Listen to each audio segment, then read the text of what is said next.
절입니다. 내가 바로 그다인데 공간 복음서에는 공생의 초기에 철저히 연피되었던 메시아 대심이 이 본서에서는 처음부터 공개되고 있습니다. 공의의 회원인 니고데모에게는 이런 선언을 하지 않으셨습니다. 예수님의 말씀을 듣고 사람의 마음 자세에 따라 차이를 두셨죠. 그는 여자의 마음이 자신을 향해 열려 있음을 아셨습니다. 7절인데요. 놀랐다가 나옵니다. 제자들이 예수님께서 사마리아 여자와 대화하는 것을 보고 놀란 것은 당시 랍비가 여자들과 공적으로 대화하거나 가르치는 것이 금지되어 있었기 때문이라고 하는데요. 그러나 묻지 않았다는 그것은 예수님께 대한 존경심뿐만 아니라 어떤 인종이나 죄인까지도 용납하시는 것을 알았기 때문이었을 것입니다. 8절입니다. 물동이가 나오는데 포도주 이적돼서 물동이와 이곳에 2번 사용되어집니다. 전자는 물이 포도주가 된 물동이었지만 후자는 엄란한 여자가 해계하여 버려두고 간 물동이었습니다. 그리스도와의 마주침에 의해 생수를 경험한 심령의 변화는 그녀로 하여금 물길로 온 것도 잊어버리고 물동이를 버려둔 채 수가 동네 사람들에게 뛰어갔습니다. 이것은 물이 포도주가 된 것 이상의 놀라운 기적적인 변화였죠. 그가 사람들에게 말한 것은 내가 이전에 행했던 모든 일을 내게 말해준 사람들을 와서 보세요 라고 했습니다.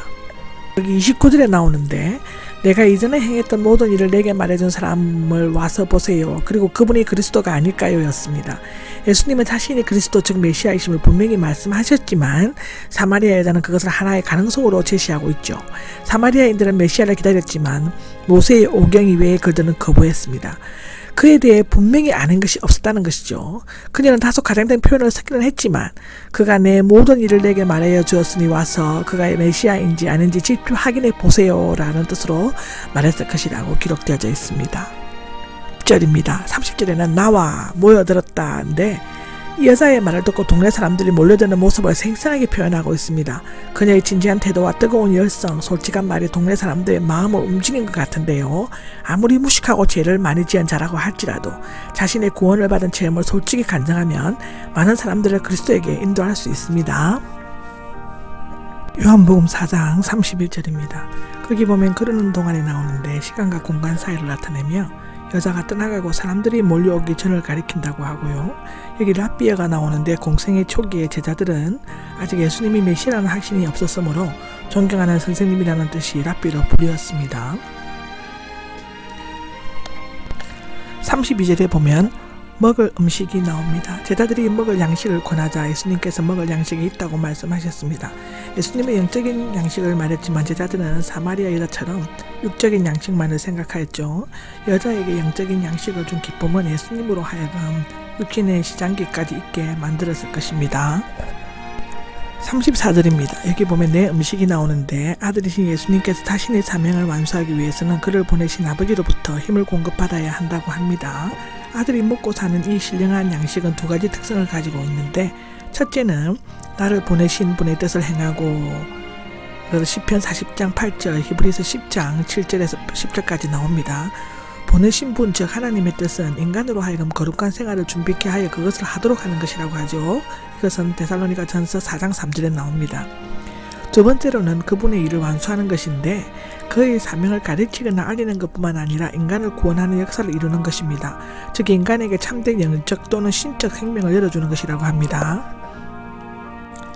35절입니다. 35절에는 아직 넉 달이나 더 지나야 추수 때가 될 것이다 입니다.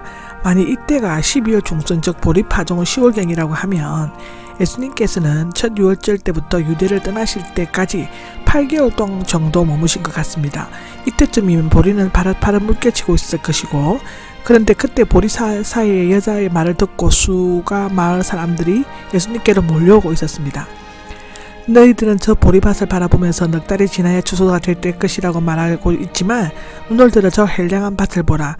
사마리아 여자에게 뿌린 복음의 씨가 벌써 허옇게 다 익어서 추수하게 되었다. 농사 짓는 것은 씨를 뿌린 후 시간이 걸려 추수하지만 복음의 전도의 씨를 뿌리면 곧 열매를 거둘 것이라는 뜻이라고 합니다. 36절은 이미 품삯을 받았고가 나옵니다. 원래 품삯은 일이 끝날 때 받게 되는데 이미 받은 것을 추수하는 일이 긴박하고 중요하기 때문인데요.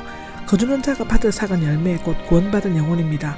이 열매는 영원한 생명에 이르게 하는 열매이며 거두는 자는 열매를 얻는 기쁨을 맛보게 될 것인데 뿌리는 자 예수님과 거두는 자 즉 제자들은 수확의 기쁨을 함께 누리게 된다고 13장 마태복음 14장 말하고 있죠. 한 영혼을 구원하는 것은 천하보다 더 귀한 일이므로 그 보상을 헤아릴 수 없을 정도로 크다라고 합니다. 37절은 한 사람은 신고가 나오는데 예수님은 사마리아 여자에게 심었고 제자들은 수가 많은 사람들 중 믿는 자들을 거두게 되었습니다. 이전에 많은 예언자들이 이스라엘 복음의 씨를 뿌려왔고 예수님이 그 전점인 십자가와 부활 사건을 통해 하나님의 사랑과 능력의 씨를 뿌리셨습니다. 그 결과 제자들이 이방인들에게서 심자를 거두는 일이 가능하게 되었다고 합니다.